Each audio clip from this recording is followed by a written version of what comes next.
नमस्कार, स्वागत है आपका। मैं हूं अमृता राय। इस कार्यक्रम में अक्सर हम जनता के उन सरोकारों को आप तक पहुंचाने की कोशिश करते हैं जो कहीं ना कहीं आपके मन और आपके जीवन पर असर डालते हैं, उन्हें छूते हैं।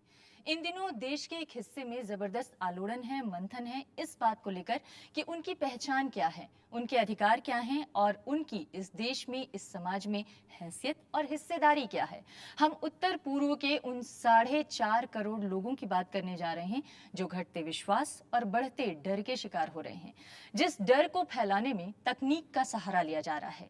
क्या ये इरादतन की गई कोई साजिश है या बेतकल्लुफ वारदातें हैं?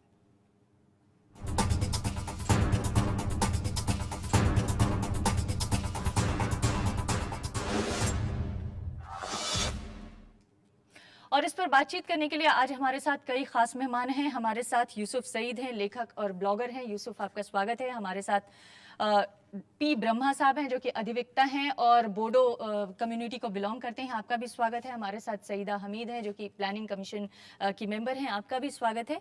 वजाहत हबीबुल्ला साहब हैं जो कि माइनॉरिटी कमीशन के चेयरमैन हैं, आपका स्वागत है। हमारे वरिष्ठ सहयोगी गिरीश निकम हैं, आपका भी स्वागत है। और साइबर लॉ एक्सपर्ट पवन दुग्गल हैं। पवन दुग्गल जी, आपका भी स्वागत है। इसके अलावा हमारे साथ बीजेपी के नेता सिद्धार्थ नाथ सिंह भी होंगे और हम दिल्ली में जो नॉर्थ ईस्ट के लोग हैं उनसे भी बातचीत करेंगे। इस चर्चा को आगे बढ़ाएं उससे पहले हमारी एक खास रिपोर्ट देखते हैं।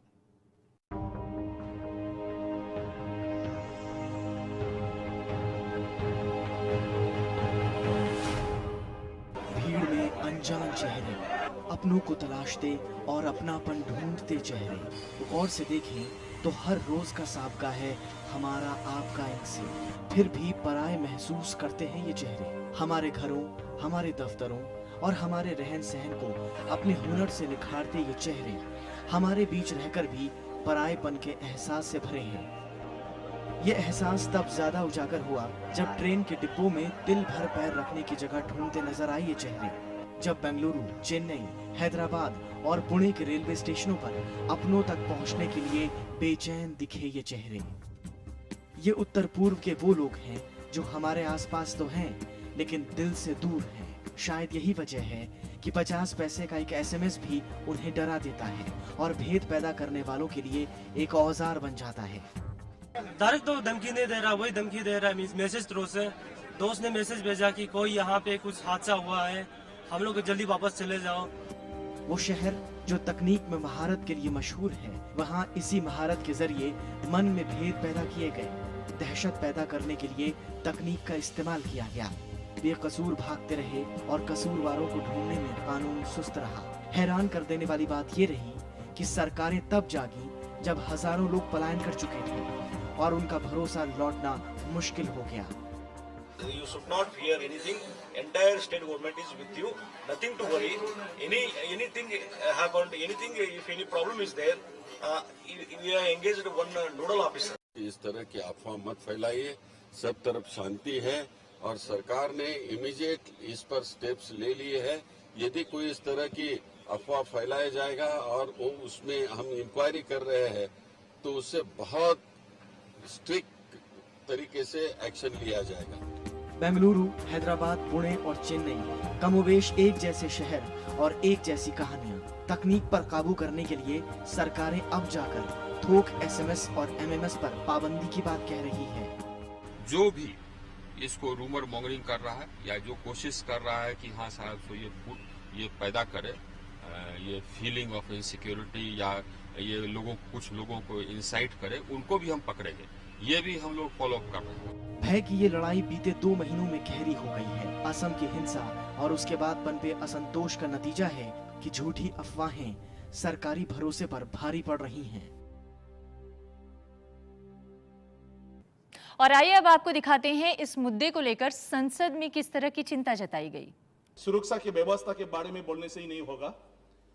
स्कूल इंस्टीट्यूशन वहां पर जहां पर वो लोग काम पर लगे हुए हैं, कोई इंडस्ट्री हो या बिजनेस माने एस्टेब्लिशमेंट हो, वहां पर सिक्योरिटी टाइट करना होगा। Central government, state governments, all political parties, all communities speak in one language and make sure that this exodus stops immediately. सदन सुर में सुर मिलाकर आज एक बात कहे कि नॉर्थ ईस्ट के लोगों, तुम हमारे भाई बहन हो, ये देश तुम्हारा है।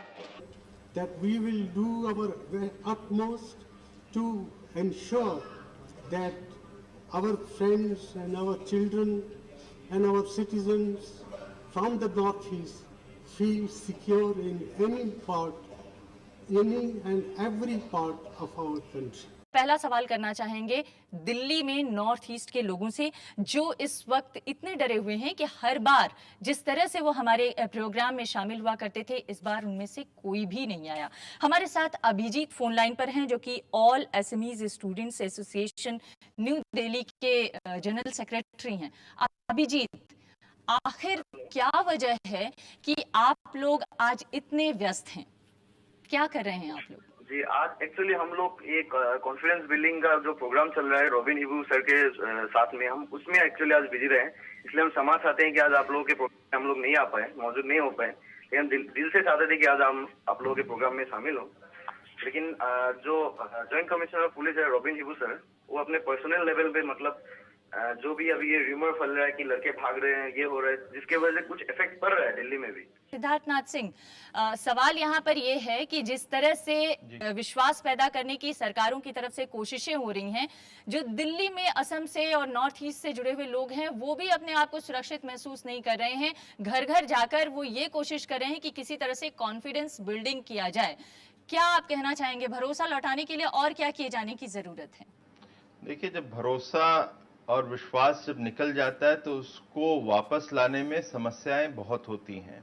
आने वाले समय में इस तरह की समस्याएं ना हो तो उसमें दो ही चीज मैं कह सकता हूं, एक प्रिवेंटिव है, एक क्योर है। आज हम क्योर की तरफ जरूर देख रहे हैं कि समस्या, और करना भी चाहिए कि तुरंत जो हालात बुरे हुए हैं उसको हम लोग किस प्रकार से कंट्रोल कर सकते हैं। और मैं उदाहरण ना देते हुए जब भी मैं ये कहना चाहूंगा कि जहां पर जो नॉर्थ ईस्ट के लोग हैं, जो वहां पे उस समाज से लोग जहां पर इकट्ठा हैं, जिन शहरों में हैं, वहां पे चौकसी और बढ़ाएं, वहां के लोगों को विश्वास में दें, पुलिस को तैनात वहां करें। जिस प्रकार से सोशल मीडिया का प्रयोग करा है एंटी नेशनल फोर्सेस ने, उसी का हम किस प्रकार से प्रयोग कर सकते हैं और लोगों के बीच में उसका समाधान दे सकते हैं। आज हमें मानना चाहिए कि 70 करोड़ जो जनता है वो टेलीफोन के स्क्रीन को ज्यादा देखती है और टेलीविजन और न्यूज़पेपर को कम देखती है। तो हो सकता है कि मुख्यमंत्रियों के माध्यम से, प्रधानमंत्रियों के माध्यम से, और बड़े नेता हैं, सोशल एक्टिविस्ट हैं, उनके अपील्स और अच्छी तरह पहुंचे पुलिस की तरफ से।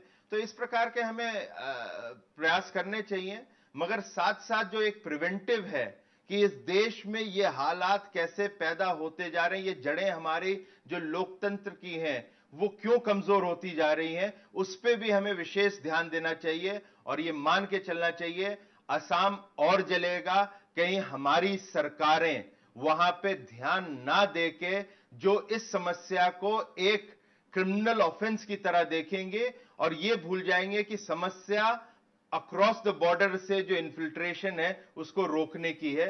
मुझे लगता है एक आपको तुरंत कार्रवाई करने की आवश्यकता है और साथ ही साथ एक प्रिवेंटिव जो जड़ों में घुसकर उस पे कार्रवाई करनी चाहिए। जी, आपने कहा कि दो तरीके के मेजर्स अपनाने की जरूरत है, एक जो है शॉर्ट टर्म और एक लॉन्ग टर्म। लॉन्ग टर्म की हम बाद में बात करेंगे। अगर शॉर्ट टर्म की भी बात करें तो जो लोग पकड़े जा रहे हैं, अगर आप उन्हें कड़ी कार्रवाई करेंगे, उनके खिलाफ उन्हें एनएसए के तहत गिरफ्तार करेंगे, तो एक मैसेज जाएगा उन लोगों के अंदर जो भय से ग्रस्त हैं कि कम से कम अब हम सुरक्षित हैं और अब जो बचे हुए लोग हैं वो तो कम से कम पलायन नहीं करेंगे। नहीं, देखिए, इस जो अभी अरेस्ट हुए हैं और जो हम लोगों की और भी सरकारें हैं, उसका उदाहरण गुजरात में भी मैं दे सकता हूं और मध्य प्रदेश में भी है, जहां पर हम लोगों ने तुरंत इस पे कार्रवाई करनी शुरू कर रही है कि जहां पे ये नॉर्थ ईस्ट के लोग हैं उनके लिए सुरक्षा और चौकसी बढ़ा दी जाए। तो इस प्रकार की कार्रवाई हो रही है और मुझे नहीं लगता कि कोई भी राज्य इस समय असंवेदनशील हो सकता है इस प्रति, क्योंकि ये देश को तोड़ने का षड्यंत्र है और इसको हम लोग को रोकना है, चाहे वो देश से हो या विदेश से आ रहा हो, ये षड्यंत्र, इसको रोकने का हम लोग का पूरा प्रयास होना चाहिए। और मगर आप एक शॉर्ट टर्म तो चाहिए ही चाहिए हमें, मगर ये जड़ को भी कमजोर जो हो गई है, इस कड़ी को भी हम लोग को आगे दूर करना चाहिए। जब हम इस बहस में जाएं, खाली हम शॉर्ट टर्म की बात करके छोड़ दें और फिर एक नी जड़ का इंतजार करें कि आने वाले समय में फिर हम ऐसे ही कोई होएगा तो फिर हम लोग बैठ के इस पे चर्चा कर लेंगे, वो अच्छा नहीं होगा इस देश और राष्ट्रवाद के प्रति। सिद्धार्थ जी, और, अविश्वास को कम करने का तो लेकिन एक ही तरीका यहाँ पर मुझे नजर आता है, वो ये है कि जो लोग पलायन कर गए हैं उन्हें वापस ले आया जाए, उनकी रोजी रोटी भी चले और बेंगलोर के लोग जो उनके ऊपर निर्भर थे उनका भी कामकाज चले। क्या उन्हें वापस लाने की सरकार की तरफ से कोई कोशिश की जा रही है? नहीं, मैं आपकी बात को मानते हुए एक चीज आपको कहना चाहता हूं, आज भी बोडोलैंड से, असम से आवाज उठी है और आपने पेपर में पढ़ा भी होगा कि 1951 के तहत जो इलीगल माइग्रेशन का विषय नहीं सेटल करेंगे तो बोडो लोग जो हैं, जो बांग्लादेश से आए हुए मुस्लिम्स को अंदर आने, रिफ्यूजी कैंप से नहीं आने देंगे। ये तनाव बढ़ा रहेगा। इस तनाव को जब तक कि आप वहां नहीं खत्म करेंगे, देश के कोने कोने में ये अविश्वास लोगों के अंदर चलता रहेगा और ये तनाव और फैलेगा। इसलिए मैं बार बार आपसे, लेकिन सिद्धार्थ जी, असम का तनाव बेंगलोर में, कर्नाटक में कैसे महसूस किया जा रहा है? क्योंकि असम का तनाव का असर पहले तो कभी कर्नाटक में महसूस नहीं किया गया। नहीं किया गया, क्योंकि समस्या जो होता है, जब एक घड़ा होता है, पानी धीमे धीमे भरता है, मगर जब घड़े के ऊपर से पानी छलक जाता है तो उसका जो बहाव होता है वो खाली असम में नहीं रहता, पूरे देश भर में चला जाता है। तो ये एक मुंबई में जो आजाद मैदान में हुआ, उस पे जब इंटेलिजेंस इंफॉर्मेशन होने के बावजूद भी सरकार ने वहां पे शायद एक वोट बैंक के चक्कर में नहीं की कार्रवाई, तो जो दूसरे लोग जहां पे और राज्य में होते हैं, जिस प्रकार से अभी उत्तर प्रदेश की घटनाएं आ रही हैं, उसके बारे में लोग सोचते हैं कि शायद उस समुदाय के प्रति जो सरकारें रहेंगी वो कार्रवाई नहीं कर जाएंगी। तो ये जो एक है अविश्वास फैलता जा रहा है देश के अंदर, इसे रोकना है। और जो र्यूमर मॉन्गर्स होते हैं और जिस प्रकार से तंत्रों का, सोशल मीडिया का जो प्रयोग होएगा, वो जो लोग घबराए हैं, डरे, वो जब सोशल मीडिया के माध्यम से जो मैसेज देखेंगे उनके अंदर आप उनको रोक नहीं पाएंगे। तो बहुत चीजें हैं, ये गवर्नेंस का एक बहुत बड़ा इशू है। भरोसा जगाने का दो तरीका हो सकता है। एक तो ये कि जो लोग अफवाह फैला रहे हैं उनके खिलाफ सख्त से सख्त कार्रवाई हो, जो बार बार मैं आपसे पूछ रही हूं कि अगर उनके खिलाफ एनएसए के तहत कार्रवाई होगी तो शायद लोगों के अंदर यह भरोसा जगेगा कि अब ये सख्त कार्रवाई हो गई है, अब इसके बाद यहां से कोई अफवाह नहीं फैलेगी और हम सुरक्षित हैं। दूसरा मेरा सवाल ये था कि अगर दूसरी सरकारों को हम छोड़ भी दें, अगर बीजेपी अपने लेवल पे, क्योंकि आपकी वहां पे सरकार है, भरोसा जगाने के लिए ये कोशिश करे कि नॉर्थ ईस्ट के लोगों में अपनी पहचान और अपनी पैठ बढ़ाए, अपनी ताकत बढ़ाए, जैसे आपका एक एमपी कर्नाटक से नॉर्थ ईस्ट का जीत कर आया था, उसी तरह से फिर से दोबारा कोई कोशिश हो। नहीं, देखिए, आपका सुझाव मैं उसका स्वागत करता हूं, मगर आप एक चीज समझ के चलिए, अभी भी मिनिस्ट्री ऑफ होम अफेयर से आया है कि ये जो अफवाह फैली थी, ये जो मॉर्फ आए थे, या ये चीजें जो हुई थी, वो आपका बेंगलोर या कर्नाटका से नहीं होके कहीं पाकिस्तान से इसका ओरिजिन हुआ था। लेकिन आपका वो किस तहत एनएसए में जाना चाहिए या नहीं जाना चाहिए, जो कानून है, आईपीसी है, ये विश्वास रखिए कि भारतीय जनता पार्टी की कोई भी केंद्र सरकार होएगी, इसमें वो कड़ी सी कड़ी कार्रवाई करेगी और जो लोग हैं उसको कानून के तहत जो भी कार्रवाई करते हुए सख्त से सख्त सजा जो देनी होगी वो दी जाएगी। और जो आपका सुझाव है कि एक विश्वास बढ़ाने के लिए, तो आपको मैं इतना ही उदाहरण दे सकता हूं कि भारतीय जनता पार्टी ने 2009 में जसवंत सिंह को, जो राजस्थान से आते हैं, उसको दार्जिलिंग में भेज के वहां पे से चुनाव लड़ाया था कि एक हमारी जब सरकार आएगी तो हम वहां पे विश्वास जगा सकेंगे। और जो वेस्ट बंगाल में जो दार्जिलिंग समस्या है, क्योंकि वो एक लगा हुआ क्षेत्र है चाइना और दूसरे लोगों के साथ, तो उस पे भी हम लोग देश की जो इंटरनल सिक्योरिटी, उसमें समाधान दे पाएंगे। तो ऐसी भारतीय जनता पार्टी की सोच है, और सोच ही नहीं, उसका प्रदर्शन भी भारतीय जनता पार्टी ने पूर्व में दिया हुआ है। जी, सिद्धार्थनाथ सिंह जी, हमसे बातचीत करने के लिए आपका बहुत बहुत धन्यवाद। एक छोटे से ब्रेक के लिए रुकते हैं, जल्द हाजिर होंगे।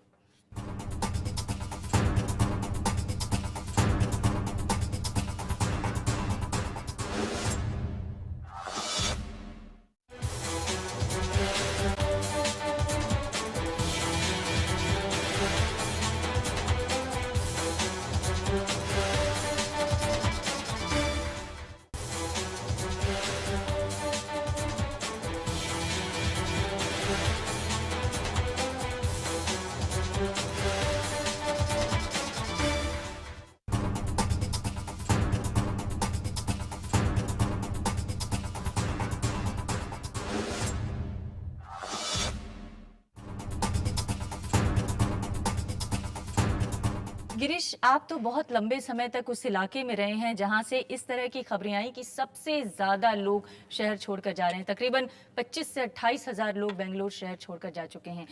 जो सिद्धार्थनाथ सिंह कह रहे हैं कि हमें विश्वास जगाने की ज़रूरत है, जो क्रिमिनल एक्ट है वो बाद में लागू होगा, पहले तो हमें लोगों के अंदर विश्वास बढ़ाने की ज़रूरत है। ऐसा विश्वास में दरार तो पहले कभी देखने को नहीं मिली। कभी नहीं था। देखिए बेंगलोर में आज का, अभी मैं यहाँ आने से पहले देख रहा था, 30,000 लोग, 30,000 नॉर्थ ईस्ट के लोग बेंगलोर से निकल चुके हैं। मैं बेंगलोर बहुत सालों से मैं वहाँ रहा हूँ, वहाँ जा रहा हूँ।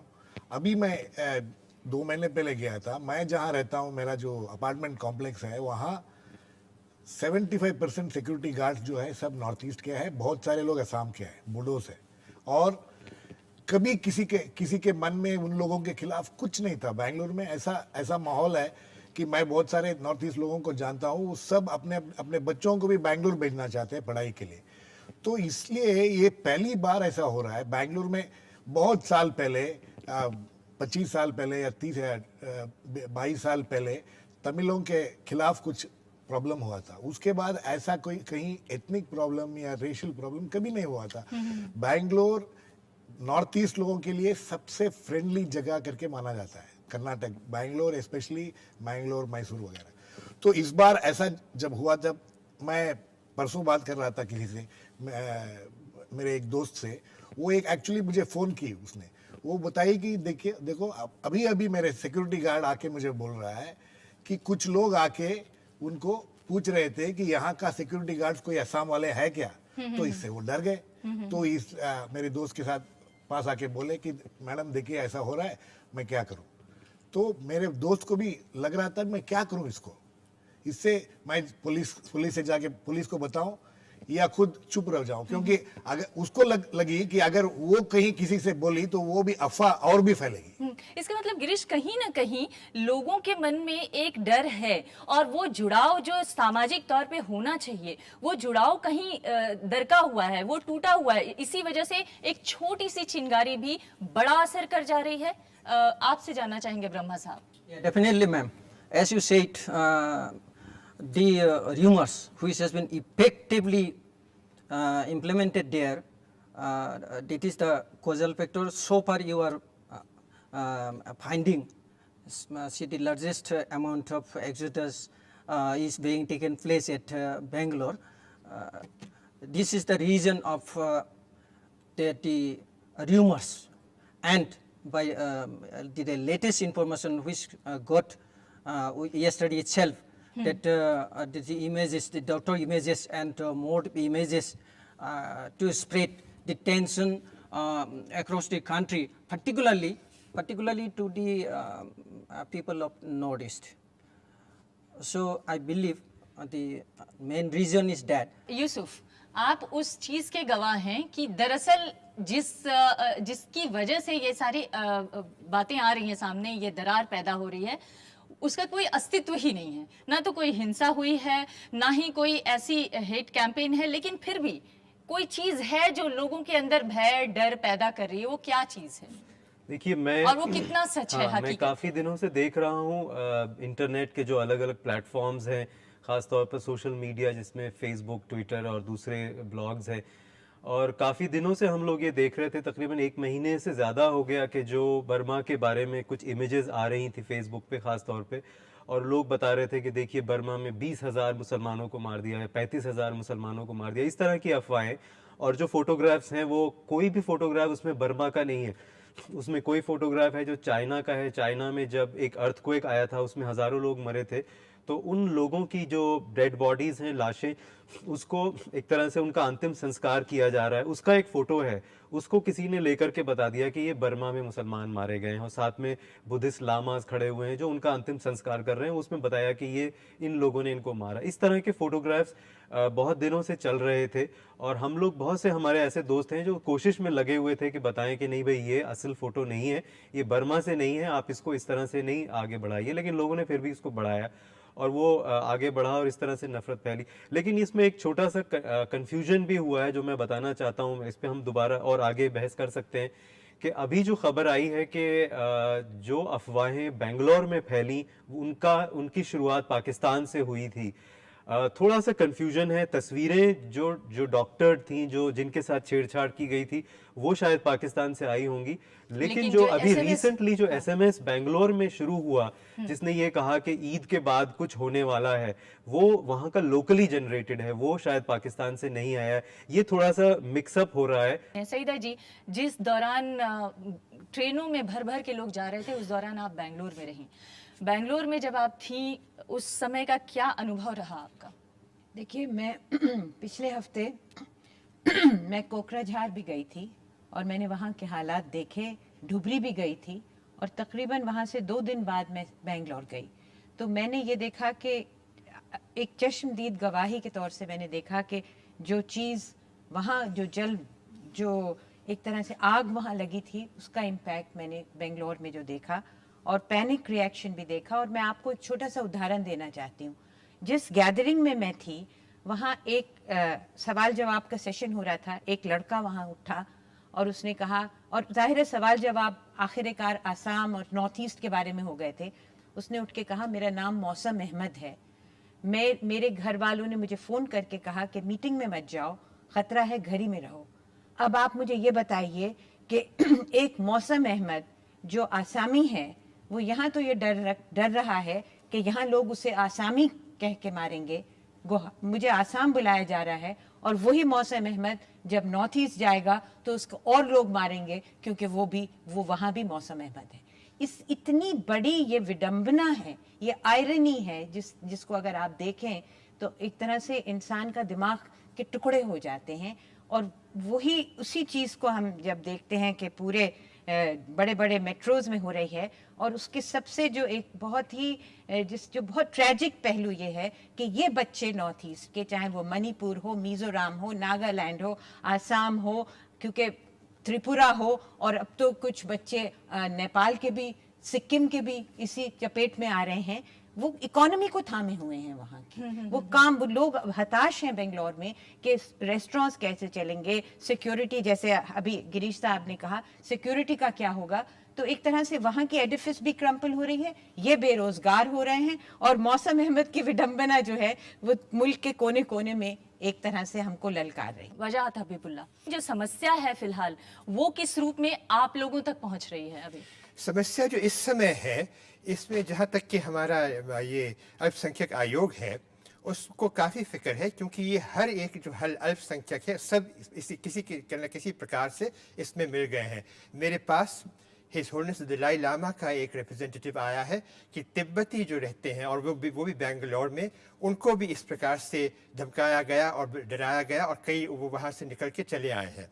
इसी प्रकार से सिक्किम के कुछ लोग हमारे पास आए हैं, और अरुणाचल के भी लोग उनके साथ थे, बौद्ध थे वो, और उन्होंने कहा कि हमारे साथ भी इस प्रकार का बदसलूकी की जा रही है।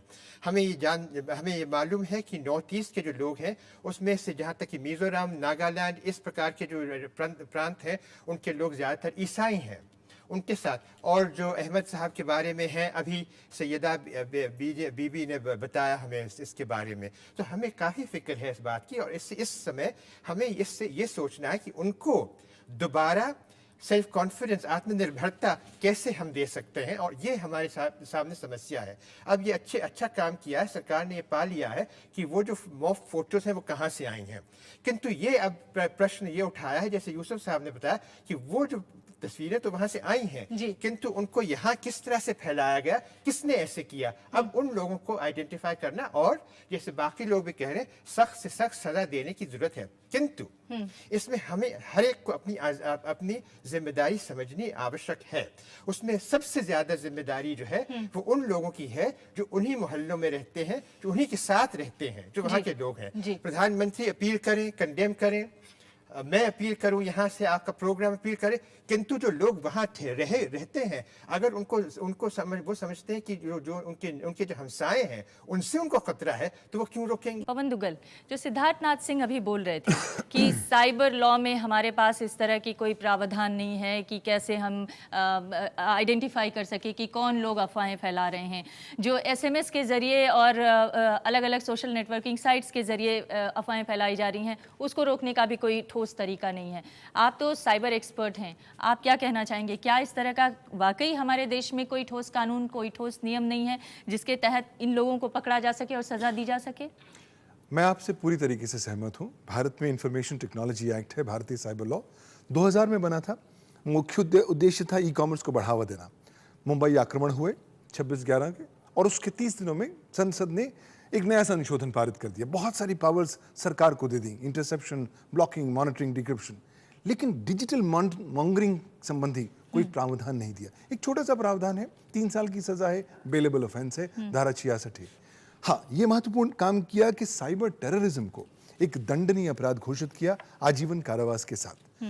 प्रॉब्लम यहाँ आती है कि इसको साइबर टेररिज्म माने या ना माने जो ये घटनाएं हो रही हैं? मुझे तो इस बात में कोई संदेह नहीं है कि ये स्वतंत्र भारत में पहली बार ऐसा हुआ है कि डिजिटल और मोबाइल टेक्नोलॉजीज का इस कदर मिसयूज हुआ है कि भारत की जनता या उसके सेगमेंट के हृदय में दहशत फैलाई जाए। साइबर टेररिज्म और मोबाइल टेररिज्म का इससे बेहतरीन उदाहरण भारत में नहीं हो सकता, लेकिन ये पहली शुरुआत है। आवश्यकता है हमें कानून को सुदृढ़ बनाने की, उसका संशोधन करने की, और जब तक कानून को आप सशक्त नहीं करेंगे तब तक आप कुछ भी करना चाहें। अब देखिए, पिछले 4 दिनों में सरकार सो रही थी, 48 घंटे लगे सरकार को सिर्फ बल्क एसएमएस एमएमएस को बैन करने में। अरे साहब, आपके घर में आग लगी है, तब आप विचार नहीं करेंगे, आप वॉच नहीं करेंगे, आप आग को बुझाएंगे। अगर आप उस चंद घंटों में जितने भी सर्विस प्रोवाइडर्स थे उनको निर्देश देते, साहब ये जितनी भी आपके गलत अफवाहें हैं भारत की प्रभुता, अखंडता, सुरक्षा को नकारात्मक रूप से प्रभावित कर रहे हैं,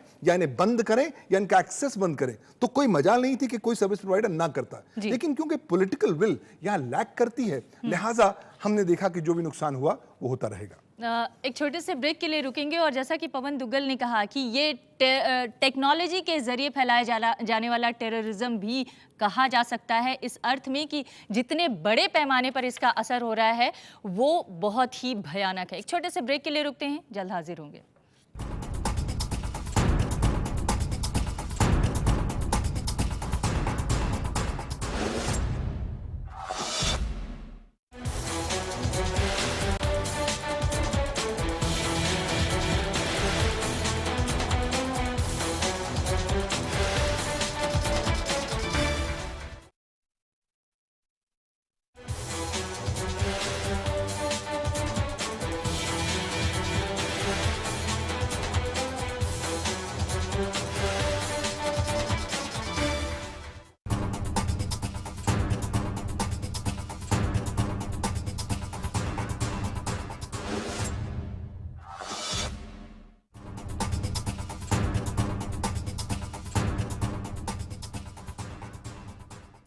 तो ब्रेक पर जाने से पहले हम बात कर रहे थे टेक्नोलॉजी टेरर की, जिसको अभी पवन दुग्गल साहब ने उठाया कि दरअसल 50 पैसे के एक एसएमएस के जरिए इतना भय पैदा कर दिया कि लोग अपने घर, अपने परिवार, अपने कामकाज, अपनी रोजी रोटी छोड़कर भागने लग गए। ऐसा क्या है यूसुफ? भले ही अफवाहों की उम्र कम हो, लेकिन इसका असर बहुत भयानक है।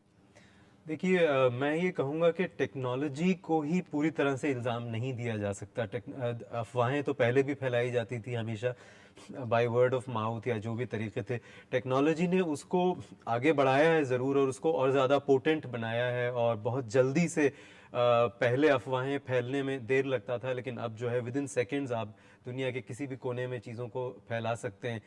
लेकिन मुझे ये भी लगता है कि आज की जो जनरेशन है हमारी, वो बहुत ज़्यादा इंटरनेट और कंप्यूटर के सामने अपना वक्त गुजार रही है, और एक तरह से उनकी जो रियलिटी है वो वही बन गई है। उनको लगता है कि इसके आगे और कुछ नहीं है, तो वो जो कुछ भी उनको नज़र आता है वो उसमें बिलीव करने लगते हैं, और एक तरह से एक इमोशनल अटैचमेंट हो जाता है। गिरीश, मुश्किल ये है कि ये जो चीज़ें पहले होनी चाहिए थी, जैसा पवन दुग्गल कह रहे थे, वो अब देर से शुरू हुई, और ये उस शहर में हो रहा है जो टेक्नोलॉजी शहर के रूप में मशहूर रहा है।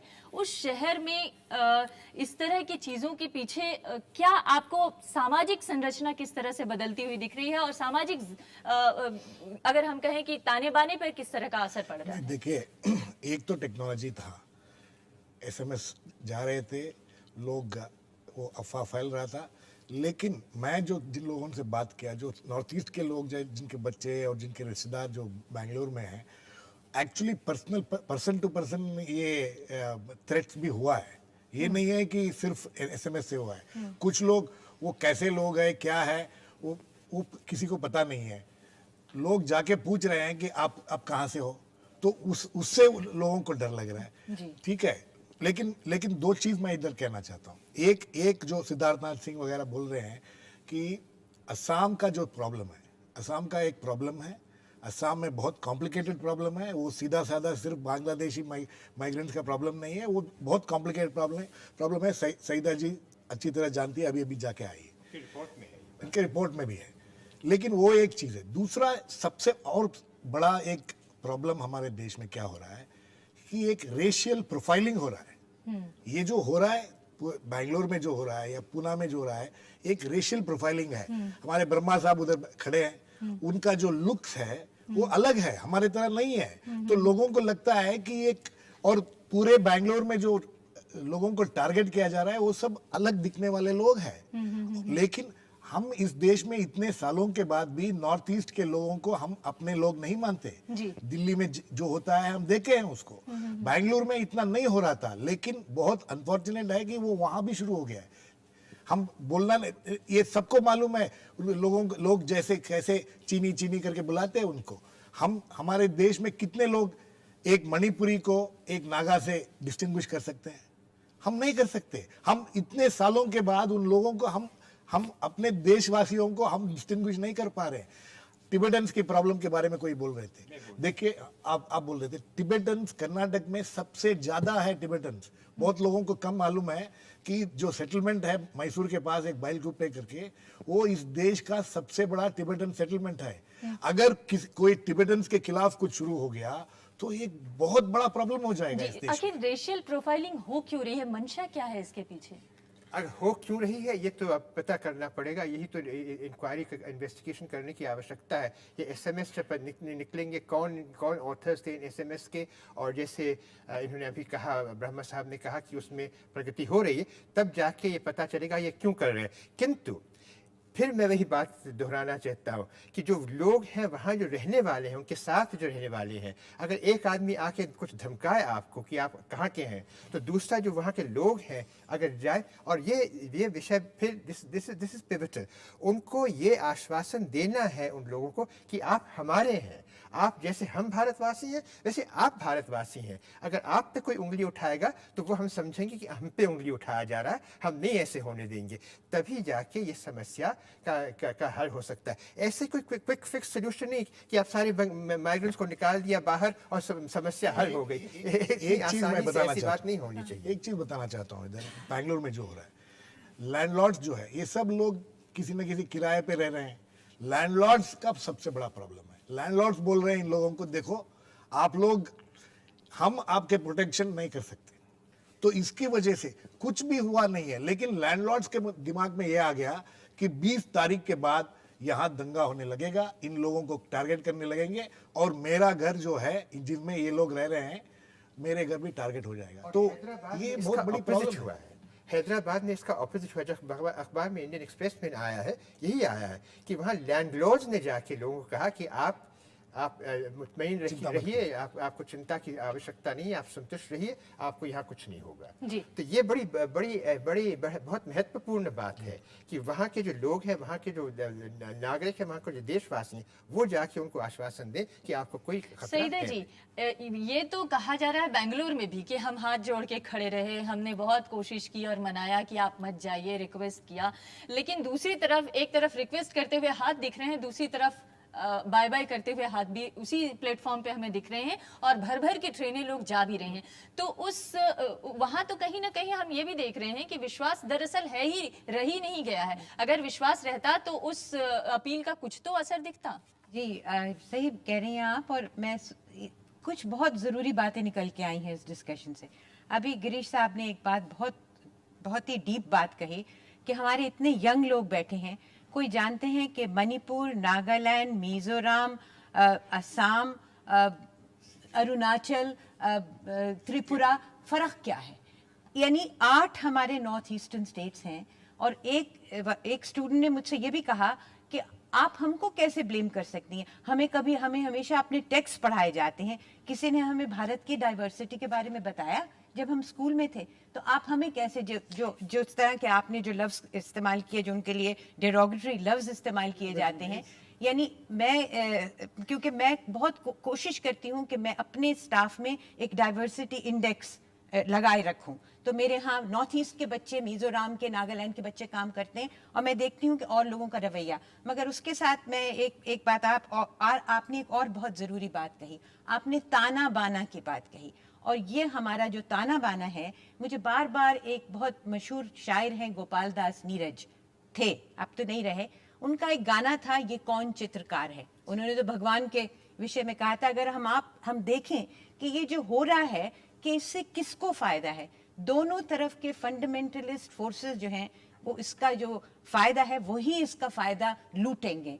तो ये एक मुझे लगता है कि एक बहुत ग्रैंड डिजाइन है कि जिस तरह से मुल्क में ये फैल रहा है, इसके कौन चित्रकार है।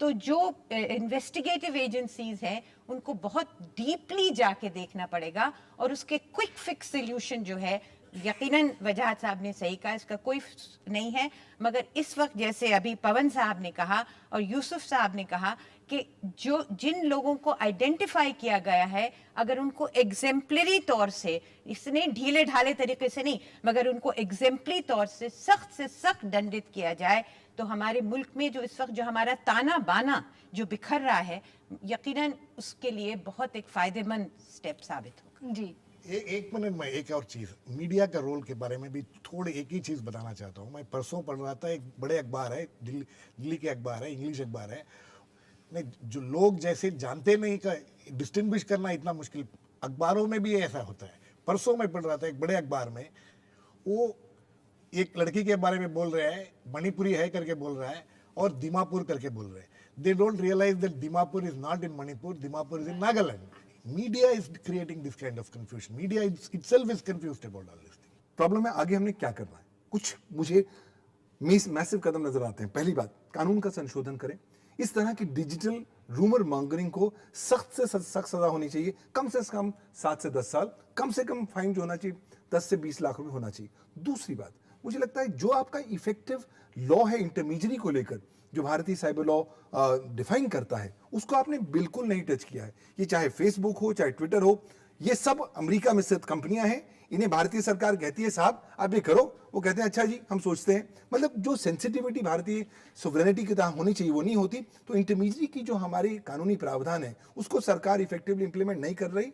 जो चीन ने कहा था वो काम भारत में होना चाहिए कि अगर आप चीन में धंधा करना चाहते हैं तो चीनी कानूनों का पालन करें। आई थिंक ठीक वही अप्रोच भारत को अपना अडॉप्ट करनी पड़ेगी। और प्रॉब्लम यह है कि हमारे पास राष्ट्र के तौर पर कोई हमारे नेशनल साइबर सिक्योरिटी पॉलिसी ही नहीं है। अगर इस तरह की दोबारा घटना होती है, एक राष्ट्र होने के नाते हम किस तरीके से रिएक्ट करेंगे किसी को कुछ नहीं पता, ना सरकार को पता है, ना लॉ एनफोर्समेंट को पता है। हमारे और 120 घंटे निकल जाएंगे, बेइंतहा नुकसान हो जाएगा, तब हम सोचेंगे अच्छा देखिए हम क्या करते हैं। तो आवश्यकता लोगों में जागरूकता लाने की है, राष्ट्रीय तौर पर नीति, प्रैक्टिसेस और पॉलिसीज बनाने की है। तो सामाजिक बदलाव हो रहे हैं और हमारे समाजों और हमारे लोगों का एक तरह से कहें टेक्नोलॉजी पर डिपेंडेंस भी बढ़ रहा है। और जो अभी हमारे कुछ मेहमान कह रहे थे कि जो एक दूसरे से मिलना जुलना हुआ करता था वो काफ़ी कम हुआ है, और इस वजह से जो टेक्नोलॉजी पे डिपेंडेंस बढ़ा है उसकी वजह से तरह तरह के अलग अलग तरीके के क्राइम आए हैं, जिसको लेकर अभी हमारे देश में कोई कानून नहीं है। लेकिन न होने की वजह से उसके किस किस तरह से आम लोगों को समस्याएं आ रही हैं और कैसे उन्हें जूझना पड़ रहा है, इसको लेकर क्या किए जाने की ज़रूरत है, इस पर भी बातचीत करेंगे। एक छोटे से ब्रेक के लिए रुकते हैं, जल्द हाजिर होंगे।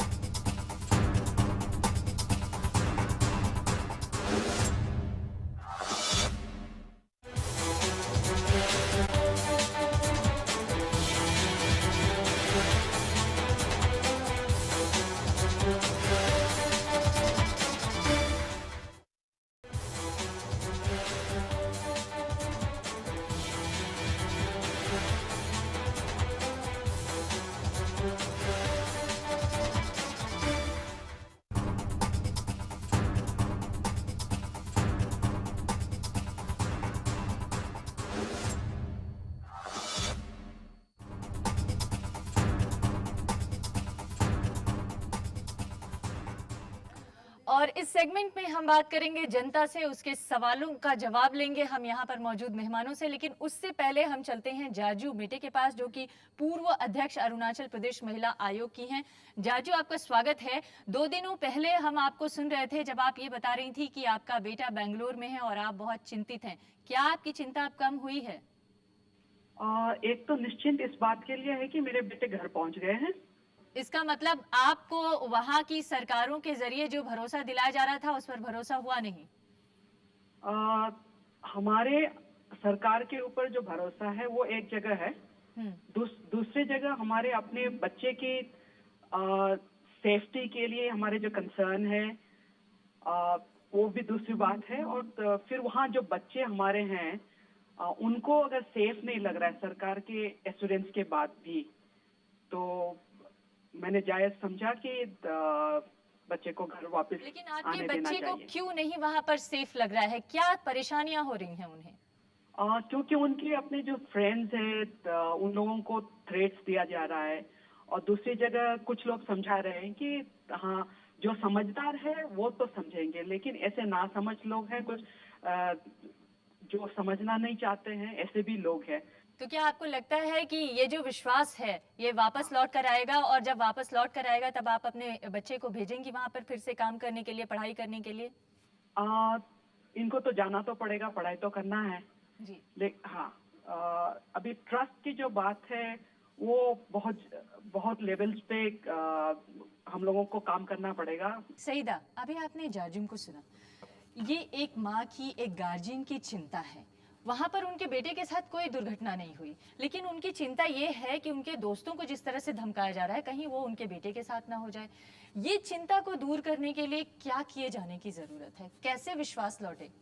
ये बात हम लोग 1 घंटे से यही बात कर रहे हैं कि जिस तरह से सुनी सुनाई बातों पे विश्वास करके मैसेजेस और साइबर स्पेस के थ्रू जो मैसेजेस आ रहे हैं उस पे विश्वास करके, तो एक जैसे कि एक ये अफवाह है कि 20 तारीख को ईद है और उसके बाद मुसलमान अटैक करेंगे।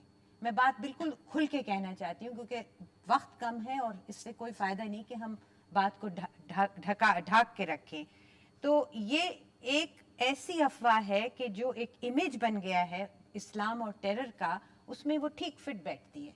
तो एक टेरर तो है लोगों में वो, और जो बात वजाहत साहब बहुत अच्छी तरह से समझाएंगे और समझाते रहे हैं कि आसाम में जो मुसलमान हैं वो आसामीज़ मुसलमान हैं, वो मुसलमान हैं जो कि पुराने ज़माने में जब ईस्ट पाकिस्तान और नया बांग्लादेश बना था तब आए हैं, और फिर बाकी जो पोरस बॉर्डर्स हैं उसमें ये बांग्लादेशी जो आए हैं जिनको इस वक्त जो टारगेट हैं।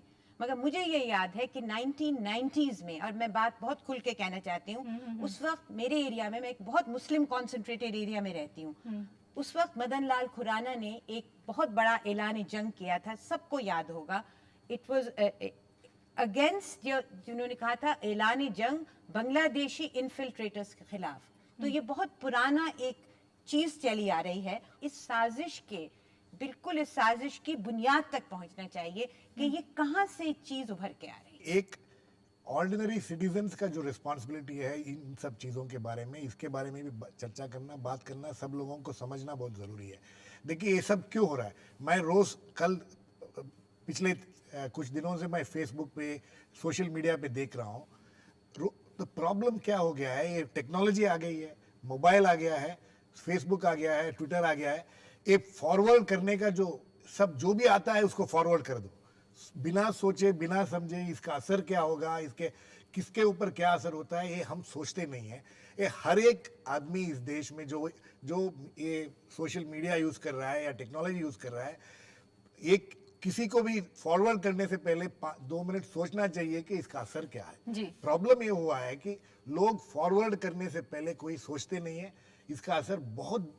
मैं परसों फेसबुक पे देखा, एक भयानक चित्र था, एक भयानक फोटोज मेरे दोस्त ने डाले थे, मैं उसको रिपोर्ट किया, उसको वहां से हटाने के लिए मैंने रिपोर्ट कर दिया उसको। तो हम as responsible citizen using social media, हम लोग भी ये रिस्पॉन्सिबिलिटी हमारे ऊपर लेना बहुत जरूरी है। जी, लेकिन वजाहत साहब, आपका तो एक लंबा अनुभव है। ये जो Facebook, Twitter, social networking sites हैं, इसका इस्तेमाल तो 5-10% लोग ही करते हैं देश में। 80% लोग जो है वो SMS और मोबाइल का इस्तेमाल करते हैं। मगर ये जो समस्या जिसकी तरफ इशारा सईदा हमीद कर रही हैं कि ये जो समस्या है अफवाह फैलाकर उसका फ़ायदा उठाने का, उसका राजनीतिक फ़ायदा उठाने का, ये कोई नई कहानी नहीं है। ऐसी कहानियाँ पहले भी होती रही हैं। और ये जो अफवाह फैलाने का पूरा सिस्टम या तंत्र काम कर रहा है, वो किस तरह से काम कर रहा है, और वो मुसलमानों के अंदर, कहें कि हम एक दूसरी कम्युनिटी के अंदर, किस तरह से डर पैदा कर रहा है? इसमें बेसिकली बुनियादी तौर पे ये है कि हमें ये देखना चाहिए, ये सब मनुष्य हैं, सब इंसान हैं, और हमें ये देखना है कि कौन सा अब ऐसा हल हो सकता है जिससे इंसानियत की ही फतेह हो। और इसके लिए, जैसे मैंने फिर पहले भी कहा, मुसलमान हो, ईसाई हो, सिख हो, जो भी उस मोहल्ले में रहते हो जहाँ नॉर्थ ईस्ट के लोग हैं, चाहे नॉर्थ ईस्ट के लोग भी जो हो वो मुसलमान हो, ईसाई हो या जो भी हो, तो उनको आश्वासन देने की आवश्यकता है कि नहीं, आप हमारे ही लोग हैं, हम भारतवासी हैं, आप पे कोई भी हाथ उठाएगा तो हमारा हाथ आपको आपकी सुरक्षा करने के जी, आप में से कौन सवाल पूछना चाहता है? जी नमस्कार, मेरा नाम जितेंद्र है। मैं मैम से ये सवाल पूछना, बस मैम से क्या, मैं बाकी साइबर एक्सपर्ट से भी सवाल पूछना चाहता हूँ। क्या ऐसा कोई आर्टिकल नहीं लिखा जाता, क्या ऐसा कोई अवेयरनेस प्रोग्राम नहीं चलाया जाता जो इतनी जल्दी टेरर जो स्प्रेड होता है, उतनी जल्दी ये सब जो स्प्रेड होकर कॉन्फिडेंस जगाया जा सके पब्लिक में, जो अच्छा किया जा सके? जी, मुझे लगता है कि आज जो है टेक्नोलॉजी का दुरुपयोग ज़्यादा हो रहा है, सदुपयोग कम हो रहा है। हम लोगों के सबके हाथ में ये छोटी जो डिवाइसेस हैं, ये एक्चुअली बॉम्ब्स हैं। ना केवल हम ये कम्युनिकेट करते हैं, हम राष्ट्र को डिस्ट्रॉय भी इससे कर सकते हैं। तो कहीं ना कहीं हमारा अपना दायित्व बनता है कि we have to be very careful. जनता को भी जागरूक होने की जरूरत है। आप पूछना चाहते हैं सवाल? जब ये र्यूमर स्प्रेड होना शुरू हुए तो 4 दिन बाद एक्शन लिया गया। क्यों सर, गवर्नमेंट के पास जब ये लॉ है तो 4 दिन बाद ही क्यों, उसी टाइम एक्शन क्यों नहीं लिया गया? कानून है, प्रावधान है, इस्तेमाल किया जा सकता था। मुझे लगता है कहीं ना कहीं हम सोते रह गए। कहीं ना कहीं हमको ऐसे राष्ट्र मालूम ही नहीं था कि बॉस इतना जबरदस्त गदर मचने वाला है। और 120 घंटे बहुत होते हैं एक राष्ट्र की जिंदगी में। अगर आप चुपचाप बैठे रहे, अगर आप सरकारी बयानों का देखें तो कहते हैं कि हम वॉच कर रहे हैं। अरे आपके घर में आग लगे, आप वॉच थोड़ा करेंगे, आप तुरंत एक्टिवेट होंगे। आज कल मतलब कि 19 तारीख को मंत्री महोदय ने पहली बार इंटरमीडिएट्स को कहा, आप ध्यान रखिए कि कोई किसी प्रकार का हेटफुल कंटेंट ना हो। अरे ये बात तो आपको उस दिन पहले चंद घंटों में कहनी चाहिए थी जब हुआ, बट क्योंकि नहीं कहा गया, हमारा कानून बहुत ज्यादा इफेक्टिव नहीं है, हम फेल हो गए। बट कोई बात नहीं, ये आज पहला मौका है, आखिरी मौका नहीं है। इस तरह की लगातार चुनौतियां भारत के सामने आएंगी। हम उम्मीद करते हैं कि हम इस जो मौके पर जब हम सो रहे थे, अगली बार हम सोए ना, हम खड़े हों, जागरूक हों, हमारी साइबर सिक्योरिटी प्रैक्टिसेस, पॉलिसीज मौजूद हों, ताकि अगली बार जब इस तरह की घटना हो तब हम कहीं ज्यादा अच्छी तरीके से फेयर कर सकें। और इसमें मैंने आपको ये भी सूचना देना चाहता, तो अभी डुग्गल साहब ने और हमने इसके बारे में बातचीत की, और हम देखेंगे कम से कम हमारा जो आयोग है और इनकी जो एक्सपर्टीज है उसको साथ किस प्रकार से लाया जा सकता है, ताकि कम से कम अल्पसंख्यक जो लोग हैं, जितने भी हैं, सिख हो, ईसाई हो, बौद्ध हो, पारसी हो, मुसलमान हो, उनकी सुरक्षा के लिए इस अधिनियम को किस प्रकार से इसका प्रयोग किया जा सकता है। हम लोगों को जिस तरह से टेक्नोलॉजी का इस्तेमाल कर रहे हैं, बटन दबाते हैं, इसी तरह से इमेजेस को भी पढ़ना आना चाहिए कि कैसे ये इमेज के अंदर क्या चीज़ ओरिजिनल है, क्या ऑथेंटिक है और क्या ऑथेंटिक नहीं है। कैसे पढ़ा जा कैसे सकता है? पढ़ा जाए किसी एक इमेज को। जब एक इमेज हमारे सामने आती है तो हम उसको बिलीव कर लेते हैं कि ये सच ही होगा, लेकिन ऐसा नहीं है। उसमें किस तरह से डॉक्टरिंग की गई है। जैसे अभी मैं एक आपको मिसाल दूं, ऑस्ट्रिया के एक न्यूज़पेपर ने अभी 10 दिन पहले एक अखबार में तस्वीर छापी कि एक हस्बैंड और वाइफ अपने बच्चे को लेकर के भाग रहे हैं और पीछे एक बिल्डिंग है जो कि जैसे बॉम्ब की गई है, बिल्कुल टूटी हुई बिल्डिंग है। कुछ दिनों के बाद पता चला कि उन्होंने वो फोटोग्राफ 2 अलग अलग फोटोज को जोड़ करके बनाई थी। वो हस्बैंड वाइफ और बच्चा तो ओरिजिनल थे, कहीं से लिए गए थे, और वो टूटी हुई बिल्डिंग कहीं और से ली गई थी और उन दोनों को जोड़ के और वो लगाया गया था। ये स्टोरी आई सामने और फिर यूरोप के सारे न्यूज़पेपर्स ने इसको निकाल के दिखाया। तो ये चीज़ को हम लोगों को पढ़ने की ज़रूरत है कि तस्वीरों को कैसे पढ़ा जाए। जी, मेरा नाम अरविंद है। बेंगलोर में स्टेट गवर्नमेंट पुलिस कमिश्नर बोल रहे हैं कि वहाँ की स्टूडेंट्स सेफ है, पर रिसेंटली मैंने अपने दोस्त को फ़ोन करके पूछा तो बोल रहे अभी भी स्टूडेंट्स वहाँ से जा रहे हैं। तो ये र्यूमर नहीं है? क्या गवर्नमेंट का भी बोल रहे हैं जो स्टूडेंट सेफ है वहाँ पे अभी भी जा रहे हैं? कई न्यूज़पेपर में बताया जा रहा है कि उन लोगों के लिए अलग से ट्रेन किया जा रहा है, ये क्या है? सईदा जी, एक तरफ ये कहा जा रहा है कि आप सुरक्षित हैं, दूसरी तरफ ट्रेन का प्रबंध भी किया जा रहा है कि आप जाइए। नहीं, यही तो है कि आपके दोस्त ने भी सही कहा, और ये भी मैं भी जब वहाँ थी तो उस वक्त गवर्नर के साथ एक मीटिंग में उन्होंने ये कहा, मैं पूरी रात नहीं सोया, मैंने पूरी रात मीटिंग्स ली हैं, क्योंकि ये हमें इस सिचुएशन को रिवर्स करना है। और उसके बाद जितने बयानात दिए गए वो भी आपके सामने हैं। इसी तरह से जो आज़ाद मैदान में हुआ बॉम्बे में, उसके बाद पुलिस वालों ने एक बहुत अच्छा रोल अदा किया। हमेशा हम पुलिस वालों को हमेशा बुरा ही कहते हैं, मगर अच्छा रोल अदा किया। इसलिए सरकार अपनी तरीके से सारे कदम उठा रही है। यूसुफ साहब ने आपको बहुत अच्छी चेतावनी दी है कि अगर आप कुछ भी चीज़ सुने, कुछ भी चीज़ देखें, तो अपना दिमाग इस्तेमाल करें। कहाँ से ये डॉक्टर हुआ है, कहाँ से कौन सी इमेज को फ्यूज कर दिया गया है, और आपको एक तरह से आपके दिमाग को चक्कर में डाल के, और कल आप अपने घर से चिल्लाते हुए भागेंगे और किसी को जाके आप मारेंगे, किसी को गोली मारेंगे। क्यों? क्योंकि वहां से आपको उसका एक प्रेरणा मिली है। So it really is, you are a very important player in this. जी, तो उकसाने का आरोप भी लगाया जा सकता है। जी, आप अपना सवाल। मेरा नाम उज्जवल है और मेरा सवाल पवन दुग्गल साहब से है कि जिस तरह से चाइना सारे सोशल नेटवर्किंग साइट्स पे लगाम लगाती है या बैन करती है, उस तरह हमारे भारत के संविधान में ऐसा कोई कानून या नियम या भारत की सरकार ऐसा क्यों नहीं करती? देखिए, कभी भी आप गंगा को रोकना चाहें तो नहीं रुक पाएंगे। टेक्नोलॉजी इतनी जबरदस्त तेज रफ्तार से आ रही है, आप ब्लॉक भी करना चाहें ब्लॉक हो नहीं सकता। चीन ने कोशिश की, नाकामयाब हुआ, काफी थोड़े हद तक कामयाब हो पाया, और इंडिया में तो हो ही नहीं सकता। क्यों? क्योंकि हमारा एक ज्वलंत, हमारे यहाँ एक वाइब्रेंट कॉन्स्टिट्यूशन है, और वो कॉन्स्टिट्यूशन कहता है कि साहब हर एक व्यक्ति को अपनी स्वतंत्रता है अभिव्यक्ति की, और इतनी जब हमारे पास सेफगार्ड्स हैं तो कभी भी किसी प्रकार की ब्लॉकिंग यहाँ नहीं हो सकती। हाँ, भारतीय इंफॉर्मेशन टेक्नोलॉजी एक्ट में ब्लॉकिंग, मॉनिटरिंग, डिक्रिप्शन के विभिन्न सारी पावर्स सरकार को दे रखी हैं, लेकिन वो पावर्स कुछ सुनिश्चित परिस्थितियों में ही इस्तेमाल की जा सकती हैं। ये जो तरीके अभी दुग्गल साहब बता रहे हैं, ये तात्कालिक तरीका, शॉर्ट टर्म तरीका हो सकता है, जिसके आधार पर हम अभी की जो अविश्वास है उसको कायम कर सकें। लेकिन लॉन्ग टर्म में क्या किए जाने की जरूरत है, और जो लोग इसका फायदा उठा रहे हैं उन्हें कैसे रोकें? लॉन्ग टर्म में, जैसे मैंने आपसे कहा कि आपस में निर्भरता जो है उसको शक्तिशाली बनाने की आवश्यकता है। मैं वजाहत साहब की बात में एक लॉन्ग टर्म ये जोड़ना चाहूँगी कि बहुत ज़रूरी है कि जो हमारे स्टूडेंट्स, हमारे बच्चे बैठे हैं, उनको हम शुरू से ये तो बताएं कि हमारे देश में विभिन्नता क्या है। आप में से कितने लोग जानते हैं कि आप बड़े बड़े आइकॉन्स का नाम पढ़ते हैं? आप कितने लोग जानते हैं कि जहाँ आसाम में शंकर देव थे, वहाँ एक अजान पीर भी थे? बच्चा बच्चा आसाम का ये जानता है, मगर ये इतनी बड़ी रियलिटी है। जिन्होंने अजान पीर ने इस्लाम वहाँ लेके आए हजारों साल पहले। तो ये हिस्ट्री जो है, इससे, और डाइवर्सिटी जो हमारे मुल्क की है, जिससे हमारा देश इतना एक बहुत ही यूनिक कंट्री है, उसके बारे में हमें अपने बच्चों को शुरू से तालीम तो देनी चाहिए। जी गिरीश, आखिरी। नहीं, मैं सहमत हूँ जो सईदा जी बोले, और इस देश में अगर सब लोगों को साथ मिलाना है तो सब लोग कौन है क्या है करके समझना बहुत जरूरी है। यहाँ तक कि हमने ये भी सुना है कि एनसीईआरटी की किताब में भी कहीं पर कोई जिक्र नहीं है कि नॉर्थ ईस्ट की उपलब्धियां क्या रही हैं। क्या आपको लगता है कि ये भी नॉर्थ ईस्ट के लोग कैसे है, क्या है, वहाँ कौन कौन सा रिलीजन है, वो कौन कौन सी ट्राइब्स है, कितने ट्राइब्स है, कितने लोग जानते हैं इसके बारे में? इसलिए एक गलत फहमी जो है नॉर्थ ईस्ट लोगों के बारे में, ये निकालना बहुत ज़रूरी है।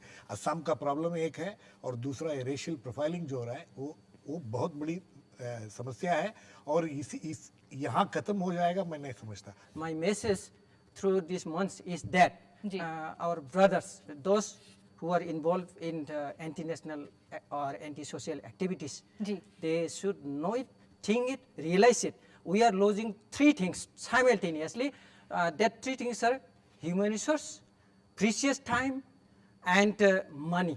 That is economics. जी, तो हम So along with हमारा the- हमारा so ma'am, I'll say कई only one स्तरों more पर minute. नुकसान 30 हो रहा है, हमारा seconds more. आर्थिक नुकसान हो रहा है, हमारा मानवीय पहलू का नुकसान Yeah. हो रहा है, विश्वास का नुकसान हो रहा है, Yeah. और मुश्किल ये है कि इन तमाम चीजों को समेटते समेटते एक जो टेक्नोलॉजी के क्षेत्र में हम विकास कर रहे हैं, आगे बढ़ रहे हैं, उसके साथ साथ जरूरत इस बात की भी है कि उस टेक्नोलॉजी पर नियंत्रण करने का क्या तरीका हो, और उसके खिलाफ उसका इस्तेमाल करके जो लोग भड़काऊ बयान जारी करते हैं या जो लोग भी भड़काऊ तरीके से उसका इस्तेमाल करते हैं, उसे किस तरह से कंट्रोल किया जाए। जनता को जागरूक रहने की जरूरत है, भड़काऊ या भड़काने वालों के चक्कर में आने की जरूरत नहीं है, और विश्वास के लिए ये भी जरूरी है कि आप सब एक दूसरे के बीच में रहें, समाज के बीच में रहें। इस कार्यक्रम में शामिल होने के लिए आप सभी का बहुत बहुत धन्यवाद। नमस्कार।